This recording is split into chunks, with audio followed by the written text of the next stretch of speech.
Di tengah medan perang berkecamuk, di mana pasukan saling membantai satu sama lain. Selayaknya singa yang mengamuk, terlihat seseorang tengah membantai pasukan-pasukan musuh yang menerjangnya.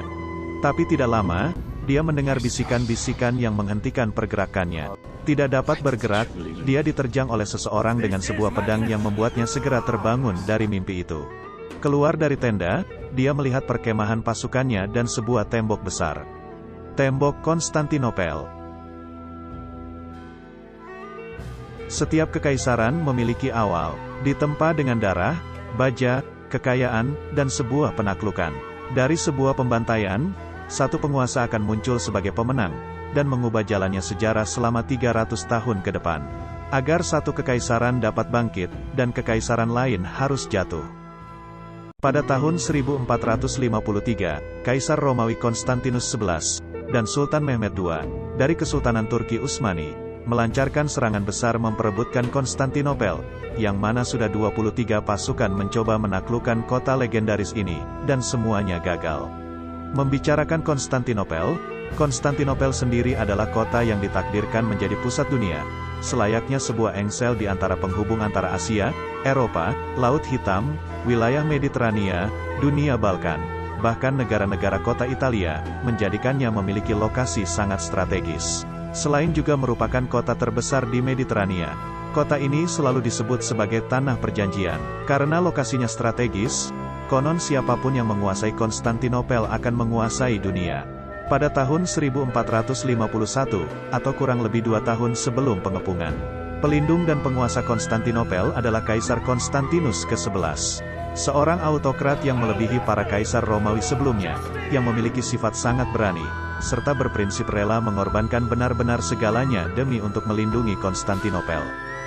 Tapi ancaman terbesar bagi 1100 tahun pemerintahan Romawi adalah seteru lama mereka, para pemimpin Ottoman. Orang-orang para mantan panglima perang dan pengembara Anatolia, yang membangun kekaisaran yang berkembang dari Asia, hingga menjangkau sampai ke Eropa Timur. Berawal dari kematian Sultan Ottoman, Murad II, yang merupakan ayah Mehmed, pada tahun 1451, mengakibatkan serangkaian peristiwa yang membawa Ottoman dan Romawi ke ambang peperangan. 2,5 tahun sebelum pengepungan, sejauh 321 km dari Konstantinopel, putra Sultan Murad II, Mehmed II, telah mengabdi sebagai gubernur Manisa di Provinsi Aegea, untuk hidup beberapa tahun setengah terasing, sebagai hukuman setelah bertengkar dengan anggota istana ayahnya. Tidak lama, Zaganos Pasa yang merupakan orang kepercayaan Mehmed datang, dan memberikan kabar bahwa ayahnya telah wafat dan memberikan informasi tentang tersebarnya desas-desus, bahwa Wazir Agung, atau Perdana Menteri dan para anggota lain di istana sedang membahas rencana untuk seorang pengganti. Mendengar itu mereka bergegas pergi ke kota dengan kuda. Mehmed langsung berangkat ke Adrianopel untuk mengklaim tahta miliknya. Karena selayaknya hukum rimba. Di masa itu, setiap anggota dinasti memiliki hak sama atas klaim tahta, sehingga mereka harus saling memperebutkannya, di mana yang kuat akan menang, dan yang kalah akan tersingkir. Sesampai di Adrianopel, Mehmed disambut oleh Wazir Agung Candali Halil Pasa, tangan kanan ayahnya, yang merupakan pejabat setara Perdana Menteri. Di mana saat ada sultan baru mewarisi Wazir Agung ayahnya, selalu ada bentrokan di antara sultan dan wazir. Antara wazir agung harus dikendalikan, atau jika lepas kontrol, maka sultanlah yang menjadi boneka. Dengan tangan terbuka, Mehmed disambut Halil Pasa. Namun Mehmed sendiri tahu, bahwa itu bukanlah maksud sebenarnya dari wazir dengan pintu yang ditutup oleh para penjaga. Tapi membuktikan bahwa dia bukan sultan lemah, Mehmed turun dari kudanya, dan meminta ketundukan sang wazir dengan menyodorkan tangannya. Membuka sarung tangan, sempat terkejut atas keberanian Mehmed, wazir itu mencium tangan Mehmed dan menyatakan ketundukannya. Dengan tekanan sebagai sultan di usia 19 tahun, di mana sebagian orang memandangnya belum terlalu matang, Mehmed memandang kursi kekuasaan dan teringat masa lalu, di mana saat dia diturunkan dulu, dan diasingkan karena melawan perintah ayahnya. Menyadarkan dari lamunan Mehmed, seorang wanita yang merupakan ibu tiri Mehmed, bernama Mara Brankovic. Salah satu sekutu terkuat Mehmed di ibu kota, datang ingin melihat bagaimana sultan muda itu akan memerintah. Terinspirasi atas perkataan Alexander Agung saat dia naik tahta, yang mengatakan, pada akhirnya saat semua usai, yang terpenting adalah apa yang telah kita lakukan, Mehmet yang naik ke singgasana, berambisius untuk mencapai pencapaian tertinggi, yaitu merebut Konstantinopel, yang merupakan mimpi semua orang. Hendak menemui Dewan Penasehat, Zaganos Pasa mengingatkan Mehmet bahwa para pejabat akan mencoba mempermalukan dirinya kembali, tapi Mehmet sendiri malah merasa tertantang. Saat itu, Dewan Penasihat Mehmet sendiri terbagi dalam dua kubu. Antara para penasihat muda, dipimpin Zaganos Pasa, dan para menteri ayahnya yang meragukan kepemimpinan dirinya. Sebuah keraguan yang merebak keluar dari ibu kota, hingga sampai di telinga musuh Ottoman yang banyak. Yang tidak perlu waktu lama, sebuah pemberontakan dipimpin Panglima Perang Turki rivalnya mencoba menguji Sultan muda ini dengan merampok tanah Ottoman di Anatoli. Tapi dengan mudah, Mehmet dan pasukannya menghancurkan pemberontakan itu. Sekali lagi membuktikan, bahwa dia bukan Sultan yang lemah. Tapi bukanlah itu ancaman terberat bagi pemerintahan Mehmet. Melainkan datang pada akhir tahun 1451, oleh musuh lama Ottoman, bangsa Romawi.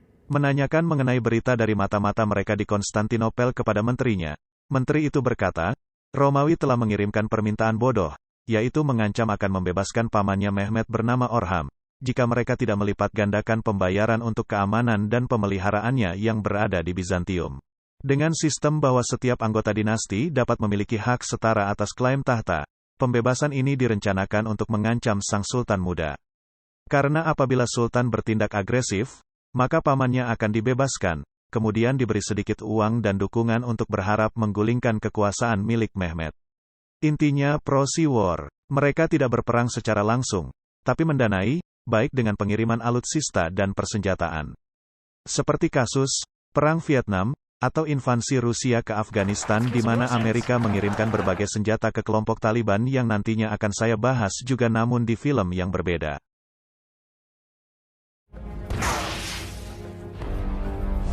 Melanjutkan kembali, sebenarnya Konstantinus salah perhitungan. Tindakan yang mereka lakukan ini malah menjadi sebuah kesalahan amat buruk, di mana Sultan menganggap ini sebagai pernyataan perang dan bisa menjadikan ini sebagai kasus bel untuk menyatakan perang dan mendapatkan dukungan. Menanggapi ancaman Romawi itu, Mehmet mengungkapkan rencananya yang bernama Rumeli Hisara, atau benteng di negeri Romawi. Mehmet memerintahkan untuk membangun benteng bersenjatakan meriam-meriam berlokasi strategis di sisi Eropa dari Selat Bosporus, yang memutus semua pasokan dan bantuan militer dari sekutu Romawi di Laut Hitam, yang membuatnya dijuluki sebagai pemotong tenggorokan. Mendengar rencana itu, Halil Pasa mengingatkan bahwa ini bukan diplomasi, tapi tindakan perang dan meminta Sultan mempertimbangkan kembali karena dengan adanya benteng di wilayah Romawi itu, Romawi akan memprovokasi. Tapi dengan santai, Sultan berkata apapun yang ada di dalam tembok Konstantinopel adalah milik Romawi, sementara di luar adalah milik mereka dan menyuruh Halil untuk pergi karena dia terus menolak usulan Sultan ini. Terlepas dari ketidaksetujuan Halil, pembangunan tetap dilakukan dan secara mengejutkan selesai hanya dalam 4,5 bulan. Membawa bangsa Ottoman dan Romawi selangkah lebih dekat kepada peperangan. Atas hal itu, Kaisar Konstantinus mengirim utusan ke istana Mehmet untuk memprotes pembangunan ini, tapi segera diusir oleh Mehmet. Tak kenal menyerah, Konstantinus mengirim lebih banyak utusan dengan juga membawa banyak hadiah dengan pesan. Bisakah setidaknya kami pastikan ini bukan serangan pada Konstantinopel? Tapi tidak seperti sebelumnya yang ramah, kali ini Sultan sudah tidak segan lagi.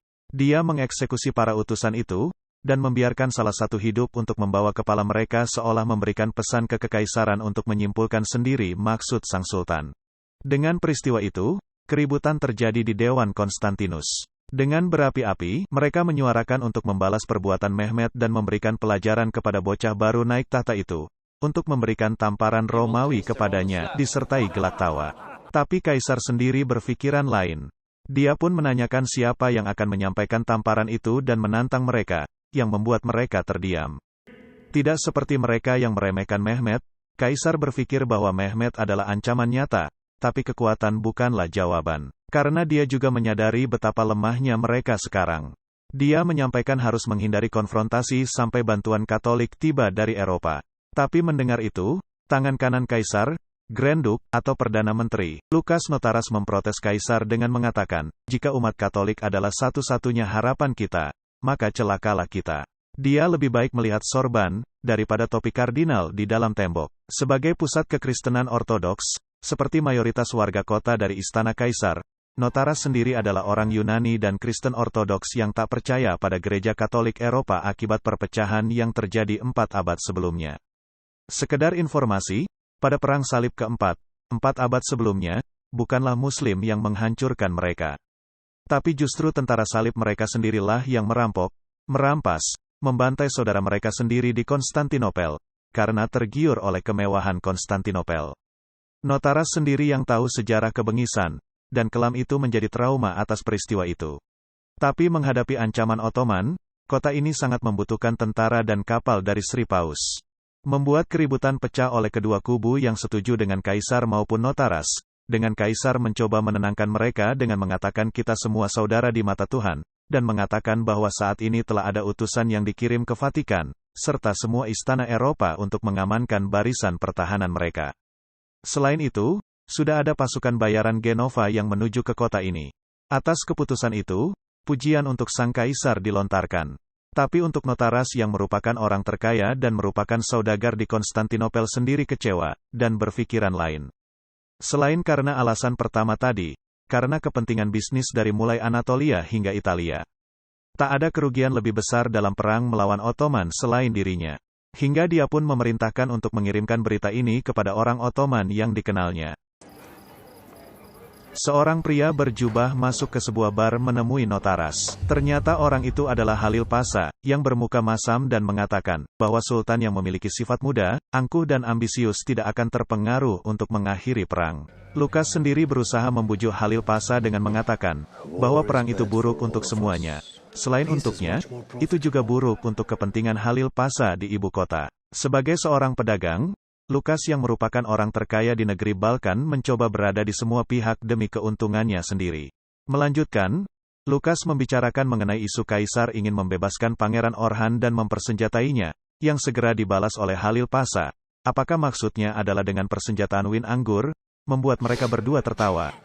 Karena sebagaimana diketahui, pangeran itu tidak dikenal akan ketangkasannya, melainkan oleh tabiat buruk miliknya. Lukas bersikeras meminta Halil Pasha untuk membujuk Sultan untuk berdamai dengan kekaisaran, di mana dapat dipastikan oleh Lukas sendiri bahwa dia bisa meyakinkan kaisar untuk bersepakat untuk menghindari perang, dengan perjanjian yang menguntungkan kedua belah pihak. Halil Pasha berdiri, dan kembali diberitahu jika Sultan bersikeras ingin merebut kota itu. Lukas mengancam tak suka jika memikirkan Halil Pasha sekarat di sisi Sultan dalam perang yang dapat dihindari dengan mudah. Tapi Halil kemudian justru membalas, jika pihakmu yang kalah, aku akan duduk di barisan depan dalam pemenggalanmu, teman lamaku. Kemudian pergi, yang tanpa mereka sadari, seseorang tengah mengintai mereka.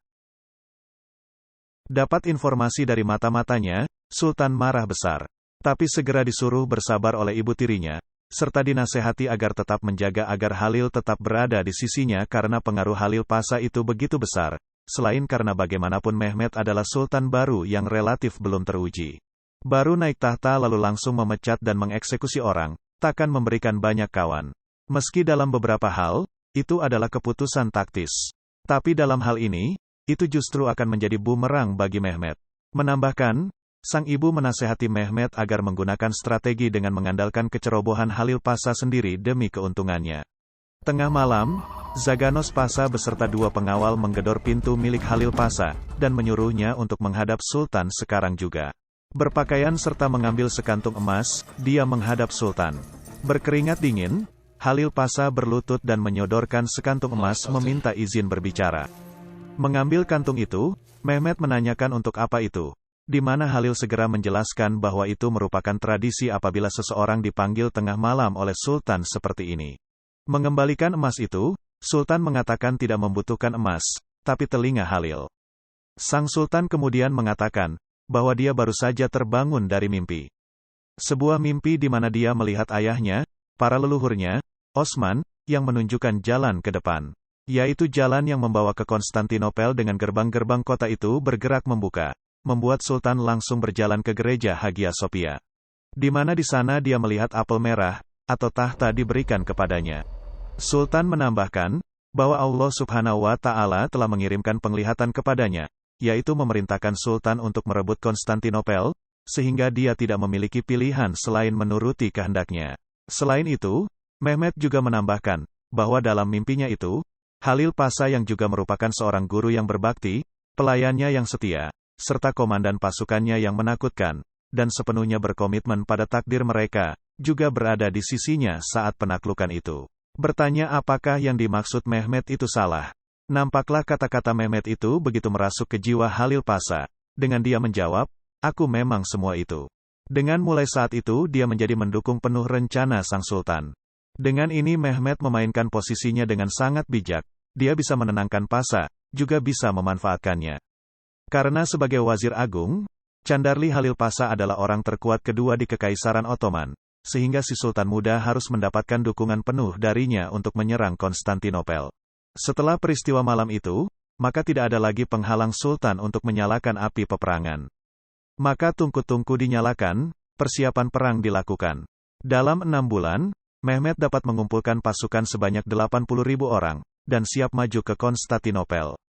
Ketika semua telah hampir siap, tidak perlu menunggu lama, pasukan Mehmet segera merebut dan menghancurkan sisa pos-pos pasukan Romawi dari wilayah di sekitar Konstantinopel, yang makin mengasingkan keberadaan Konstantinopel itu sendiri, bahkan sebelum peperangan yang sebenarnya dimulai. Adapun tambahan terbesar mesin perang Ottoman belum tiba. Dipanggil ke istana menghadap Sultan. 2 orang, Orban dan anaknya Yakob, yang merupakan pembuat meriam dari Hungaria yang beragama Kristen, memberikan gambaran mengenai cetak biru sebuah meriam raksasa yang dinamai Basilika, yang menurut dirinya dapat meruntuhkan tembok Theodosian Konstantinopel, yang konon tidak tertembus. Sebagai orang Kristen, Sultan menanyakan, kenapa dia tidak menawarkan saja senjata ini kepada Konstantinus, yang segera dijawab, bahwa ini semua masalah harga. Konstantinus tidak bisa membayar harga atas pengetahuan Orban, sehingga dia memilih menawarkan kepada Sultan, yang dia tahu bahwa Sultan dapat membayarnya. Sultan pun penasaran atas berapa harga yang ditawarkan oleh Orban, yang tanpa basa-basi segera menjawab, berharga 10.000 dukat, yang membuat Sultan tertawa atas keberanian, dan tanpa keraguan untuk Orban mematok harga yang begitu sangat-sangat tinggi. Tapi, meskipun dia tertawa seperti itu, Sultan sendiri menyetujui, bahkan akan menjanjikan 4 kali lipat dari biaya yang ditawarkan Orban, jika meriam itu benar-benar dapat berhasil meruntuhkan tembok Konstantinopel, dan diharuskan membuat senjata itu siap dalam 3 bulan. Meskipun senang atas kemurahan hati Sultan itu, tapi Orban sendiri agak pusing oleh deadline yang ditetapkan oleh Sultan, di mana seharusnya itu dilakukan berbulan-bulan.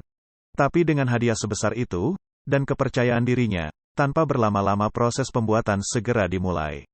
Meriam ini sendiri adalah meriam terbesar yang pernah dibuat pada masa itu. Dengan pengibaratan, saat dinyalakan hewan-hewan akan pingsan di ladang. Para wanita akan tiba-tiba melahirkan, karena bunyinya sangat keras, di mana meriam itu memuntahkan bola meriam berdiameter 2,5 meter sejauh 1,6 km. Meskipun itu mengagumkan, tapi sebenarnya visi untuk membuat senjata seperti itu adalah sungguh luar biasa, terutama pada masa awal itu, senjata rawan meledak. Jadi jika kita pikirkan kembali, bayangkan sebuah tabung logam besar yang dimasukkan bubuk mesiu, lalu kita bakar agar proyektil keluar, kemungkinan meledak di wajah, sebesar pula meledak di area musuh. Di lain sisi, Konstantinopel juga memiliki senjata rahasia tersendiri. Mereka adalah tentara bayaran dari Genova. Giovanni Giustiniani Longo, yang disambut meriah oleh rakyat Konstantinopel, merupakan sosok gagah yang juga terkenal sebagai ahli dalam mempertahankan kota bertembok. Merupakan juga seorang bajak laut yang menghususkan diri menyerang kapal-kapal dari Mesir, yang begitu parahnya, hingga pemerintah Genova sendiri telah menuntut dia, yang membuat dia kabur dan jadi prajurit bayaran agar tidak diadili. Memandang ke atas, dia terfokus kepada kecantikan seorang wanita. Setelah penyambutan itu, Kaisar menyambut kedatangan Giustiniani dalam acara perjamuan. Yang menurut catatan sejarah, Kaisar menjanjikan sebuah pulau Lembos kepadanya. Menanyakan pendapat atas situasi mereka, Giustiniani menjelaskan dalam perhitungannya Kaisar hanya punya hampir sebanyak 7.000 tentara dan beberapa kecil meriam yang memberikan bukan hanya kesan gawat, tapi sangat gawat.